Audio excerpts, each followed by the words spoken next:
Thank you so much. I will take my seat alone on this stage because all of the three participants of the next session are at their homes online. I can see them. Hi, nice to see you. So just as a quick introduction, I think this year has us as a global society given a lot of things to think about. We have seen social injustice increase during the COVID-19 crisis. We have seen people of color becoming victims of police brutality and rising up against it in the Black Lives Matter movement. We have seen men, yet again, making laws over the woman's body in a member state of the value union that the European Union is supposed to be. Just 3 examples. I could go on, but this is in a way supposed to be a cheerful event. So let's cut it there. And frankly, I think this year might have rather just cleaned the glasses for us to see things that have been there for so long. And I would like to introduce 3 activists who have had these clean glasses for so much longer than many people. And this is the right camera, all right. So the 3 participants to our left, but I think Octopiso will, there he is again, hi. Micha Fritz is here. He is the founding member of the all-profit organization that is embedded in the music and art culture like no other out there. It's Viva Con Agua, who are actually about to celebrate 15 years anniversary. So welcome, Micha. Give us a wave. Okay, then we have Octopiso, a musician, rapper and superstar from Kenya who is empowering underprivileged kids through music with his Octopiso Foundation. Nice to have you with us. And third, we have Antje Schomaker, a German singer-songwriter who decided to use her platform as a musician for good. Hello, Antje. So it's a bit weird with all this awkward silence after the announcements, but I'm clapping in my head. Maybe to get the conversation started, I would like if one of you maybe remembers a moment, that one moment when you know or when you knew that you had to start acting in opposition to just thinking.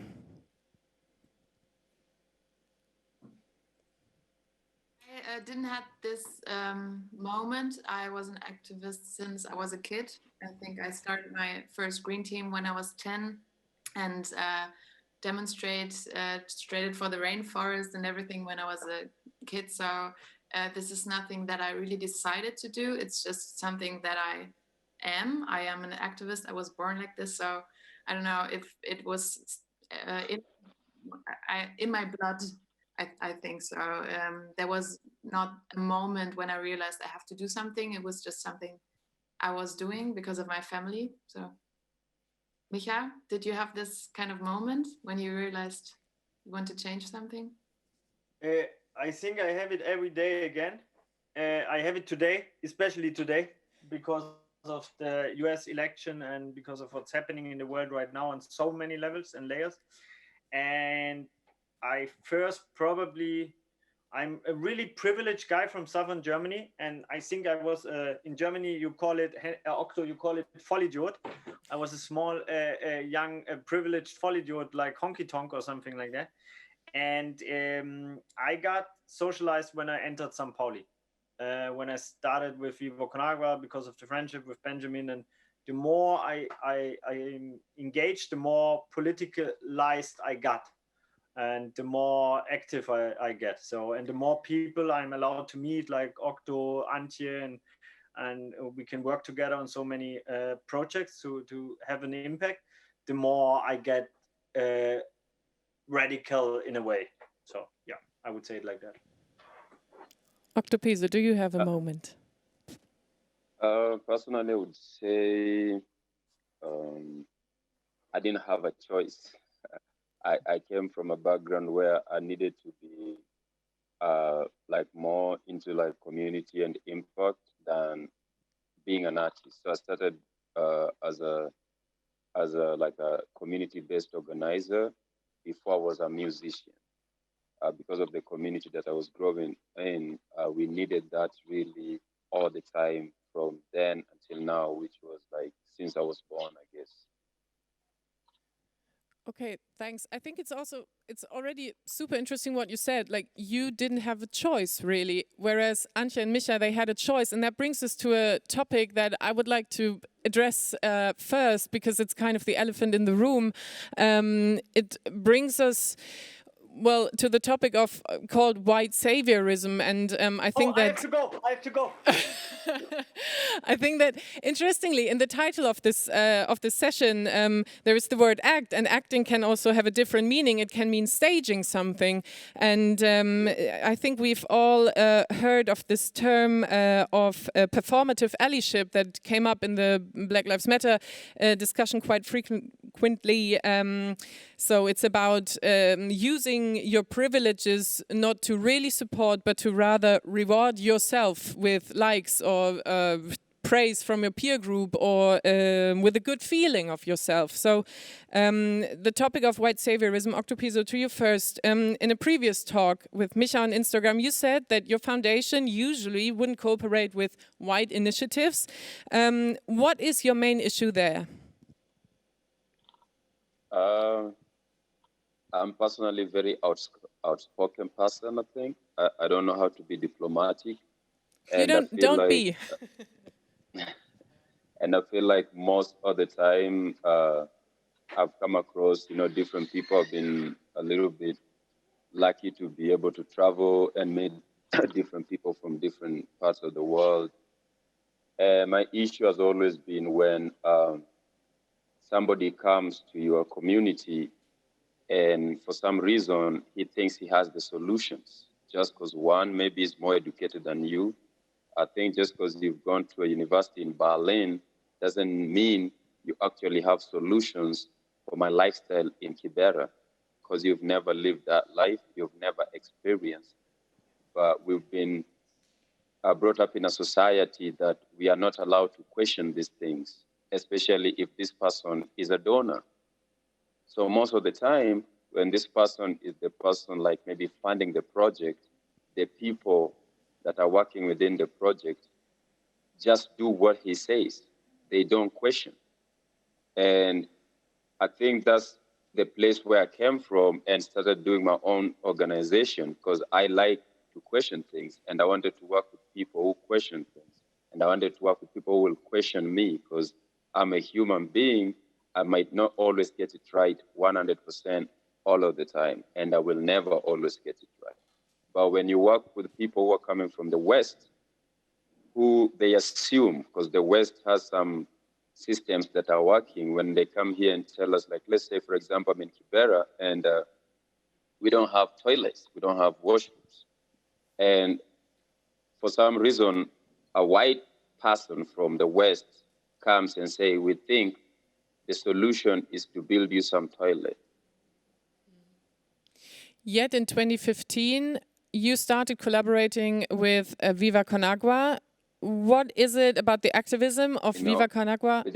Oh, sorry. Oh, you're back. Hi. Yeah. Sorry. You're asking? I was asking that yet in 2015 you started collaborating with Viva Con Agua, and I just would like to hear from your perspective what it is about the activism of Viva Con Agua that seems right to you. For me, it has always been the fact that they use artists, because as we've known anywhere in the world, any kind of revolution, any kind of change, as much as artists might not always be in parliament, they actually shape like what happens in those communities. Like today we have a US election and both the candidates have been going to musicians to help them get young people. That should show us how powerful art is and how powerful, like, let's say, arts and sports is. But most of the time, many artists just want to take themselves as entertainers. they don't want to go past entertaining. And so with Viva Con Agua, I realized that they first knew that. They knew that for anywhere in the world to trigger and reach the most people on the ground is through the arts. That's what people listen to. Artists are what people listen to every day. And so that, I would say that form of like reaching people, it worked for me. That's one. Two, I could question them as many times as I want. Like, as Mike can tell you, I've given Mike so much shit since I've known him. Whenever I think like he's becoming such a white boy, I have to return him to like his line, like, chill, do it this way. And because of that, it's become like a family. It's not like who's working what. It's just like a family who wants, at the end of the day, we want results that are impactful to the community, and we will do whatever it means to take us there. And that's what art does. And that's why I've been working with Viva Con Agua. Okay, thanks. One of Antje, you are one of these artists as well that doesn't only revolve around entertainment.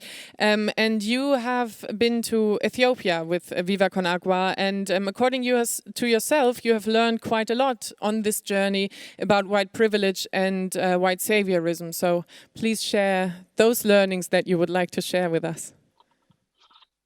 Well, we went to Ethiopia last October, and I joined the group very spontaneously. So Micha asked me, I think 3 weeks before I jumped on that plane, and I didn't get the chance to join the workshop the other group members did before going there. And Severin, the other artist coming with us, didn't get the chance either. So we went there knowing that we have to be careful when we take group pictures. Like, those group pictures have to be on eye level, and we were very careful with them. But in other situations, like, I thought our mission is there to play music with the people to get into conversations, and we did that. So we played music, and Chris, our photographer, took pictures of that moment. But also our mission as the artist was to represent our travel, our journey on Instagram and our what we learned there. So we, as Instagram is a fast medium, we just took those pictures and posted them. And for us, those situations were moments of music and coming together. But in fact, there were moments where we stood in front of Ethiopian kids at the school, playing them some songs, and it wasn't on eye level. Like, we were standing in front of them they were sitting looking at us. And there were other moments we experienced in a different way, but when we posted them on Instagram, it was a representation of white saviorism. So a person of color, which we know, started a conversation under that post, like telling us what we did there and what traumatic moment he had watching those pictures. And then I realized that I was so privileged to being confronted to that topic with 27. I didn't know that much about white saviorism, white supremacy, racism when I got there. I felt aware because I'm race aware and liberal, but I didn't read exit racism before I went there. I didn't know a lot about those topics, and I feel bad about it, but I didn't do the work I really had to do before going there. So this is something I experienced going there with the expectation to see what happens with the money we're collecting here in Germany, and then coming back and facing that I didn't do a good job with our representation, and that we really have to be more aware of those topics. And our group wasn't very diverse either, coming from Germany. Like, we had 3 Ethiopians going with us, like Yaya, and it's really great that he has been with us, but there must be more diversity in that group, and we have to really work on that topic, right, Micha? Definitely a topic for the whole music industry as well, I think, for the Western. Micha, Octopizo said it's about, in a way, becoming a part of the communities. What's Viva Con Agua's strategy there? I mean, how do you become part of the local communities? Good question. I think it's not about so far about strategy. It's just about connection. And the moment you're connecting with people and you're connecting with the culture, you become part of the culture. You become part of the community. And for me, one of the main things I learned in the last 15 years doing Viva Con Agua is that old school charity is not working, and that you have to re-change the whole system. The thing is working, and this means and implies for me the responsibility to either not travel to Uganda, or if I travel, do not have a camera with me, and because you cannot communicate it in a eye-on-eye level. It will never be. I can fly wherever I want to. I got the money to fly, and a lot of people I meet there will not have the same possibilities like me. So eye-on-eye level is something which people tell, yeah, let's do it on eye-on-eye level. But if you really take it to the ground, it's really difficult to that I will come eye-on-eye level with a guy from Kibera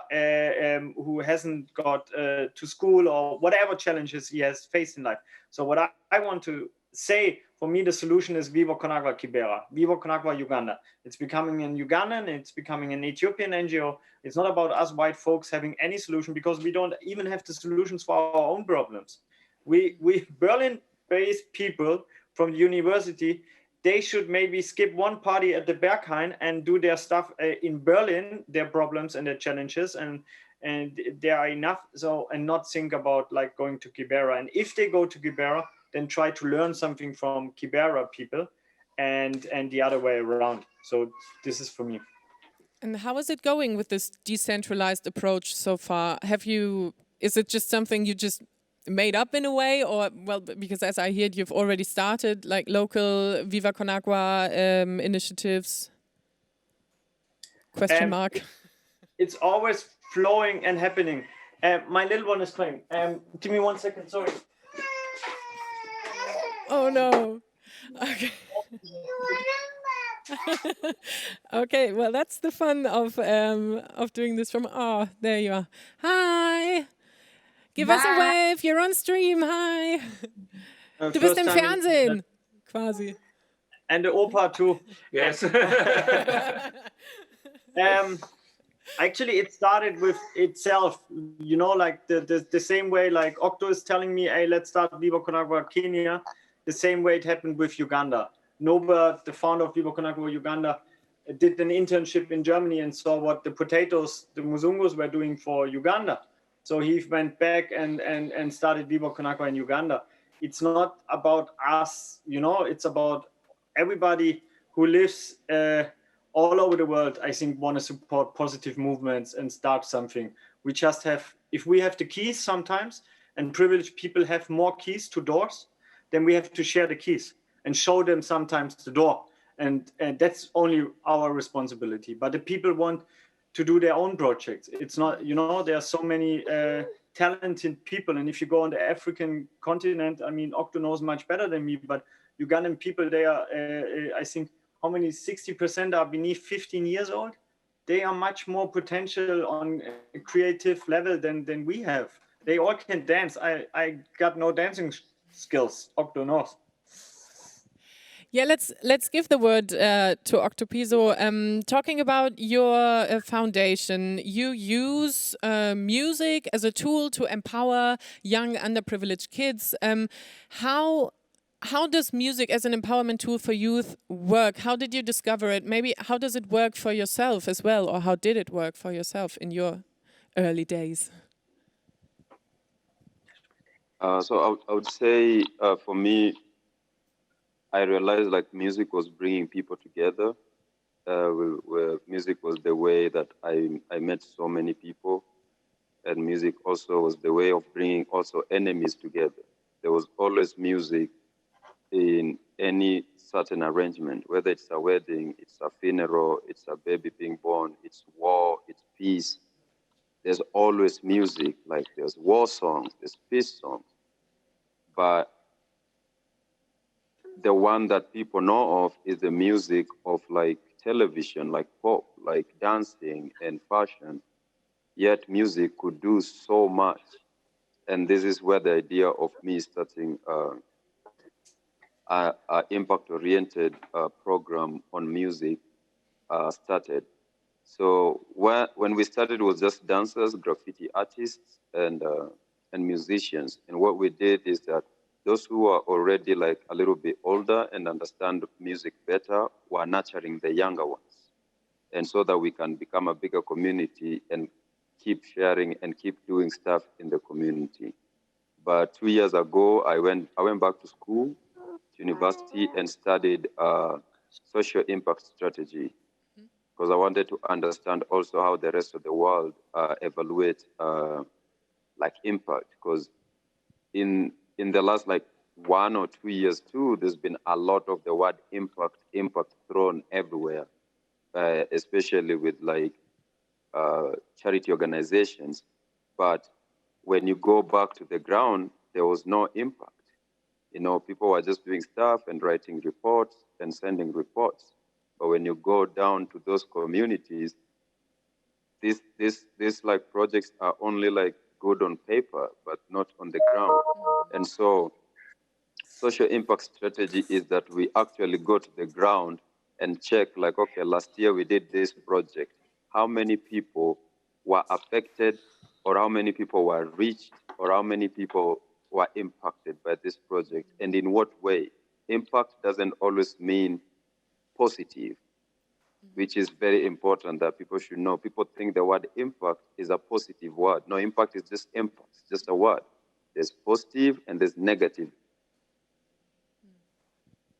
Yeah, I think this the long-term perspective that you are mentioning here. Oh, hi. The long-term perspective that you are mentioning here is super relevant, and something that I think in the German that we miss in project promotion services, for example, or in state or in public promotion services for the like cultural projects. So very interesting that you use this long-term approach. Yeah, I will just move on to Micha with a question about the network and how the music is centered in your network, because I think Viva Con Agua, and you've said it as well, the network is your biggest strength, right? I think we all know, every German festival visitor knows your volunteers collecting fund for your cause, or your Water is a Human Right network representation. So how did music become your network node, if you want to say it? What is the special power of music for you? Oh, Antje, it's just us. Okay, cool. Then let's maybe talk about your your power and how you use music and your following and your platform. You use your Instagram heavily. You said it before that you've also, and I think that's a very, very interesting part of your Instagram, that you use your Instagram to take your following on your personal journey of education. When and why did you decide that this is what you want to use your platform for?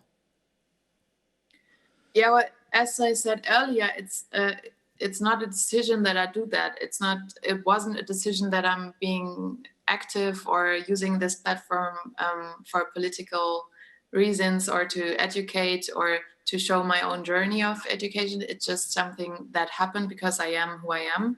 And sometimes I really wished I could not say something, but it's just, I think if you are an activist in real life, you're an activist on social media. So I think it just happens. And what comes with it is a very, like a constant nervousness, because if you say something political or critical of society, you're just fearing the reaction. But this is just social media. It's something that you can look off to. But what affects me more as an artist is the activism besides that. So like right now, I'm planning an equality campaign, and I had a huge partner, like a music platform and a label, who wanted to support it, and I planned it for weeks. And when it came to the start of the realization, they said it's too demanding, and I realized that feminism is just nice and sellable, like nice to sell, if if it comes in pastel colors and it's empowering and women come together and it's with unicorns and flowers. But if you really want to change something, people are getting afraid and like say it's too demanding or something. So for me, it feels like as a female artist, to see that male artists have such a naturalness when it comes to lineups or playlists. There are 80% of male artists in playlists, and like they're in there just because they are there. And I'm just watching interviews of my friends who are male artists right now, waiting for the interviewer bringing up sexual harassment or pay inequality, but it never happens. Women are always asked about those issues. Like in every interview I get asked, how is it for you as a woman? But it's not like, it's not a women's problem. It's the industry issues. It's institutional failing. It's a human problem. And we are addressing those issues like gender issues to women and racism issues to people of color. But in fact, we should address those questions to label bosses, to leading men who are really have to change something, who have to be aware. So this is my issue, because I find it really hard fighting for those things with knowing that the leading men aren't aware. The system has to change and not ourselves as female artists. You know what I mean? I do know what you mean, yeah. I think we're having a few minutes left. Let's check whether there are... Okay. Micha is back. Yeah, Micha is back. That's good. There's Octo seems to have some... Micha, that was hard to understand, but let me ask you a question, because we just have a few minutes left, so I want to give you the opportunity. In our preparation calls, you have mentioned something about a release of Viva Con Agua music coming up. Do you want to tell the world about it? Yes, we're doing the same way like we did with the art gallery. We try to use the universal languages to also make a social business out of it and raise awareness and funds. So check it out, Viva Con Agua Music. Google it, do your homework, please. But I want to add something to Antje, what she said, because I really like the point she's making. Banksy said something beautiful when it came to Black Lives Matter. He said, at first he thought, hey, it's not about me. I let the BIPOC community speak to it. I don't know a lot of things about it. And then he said, then I realized, no, it's not their problem. It's my problem. It's a white problem. And the same is true for the topic of feminism. It's a guy's problem. So we have to do the job and use our positions or platforms or panels or whatever to curate it in diversity. And so it's our problem. It's not the problem of Antje or other female artists. And that's the reason why also the journalists should do the jobs with the right questions to both, no matter what sexes you have, no matter where you come from, because it's a global topic and it's not a topic to the women. I could not have wrapped that up better. Thank you so much, Micha.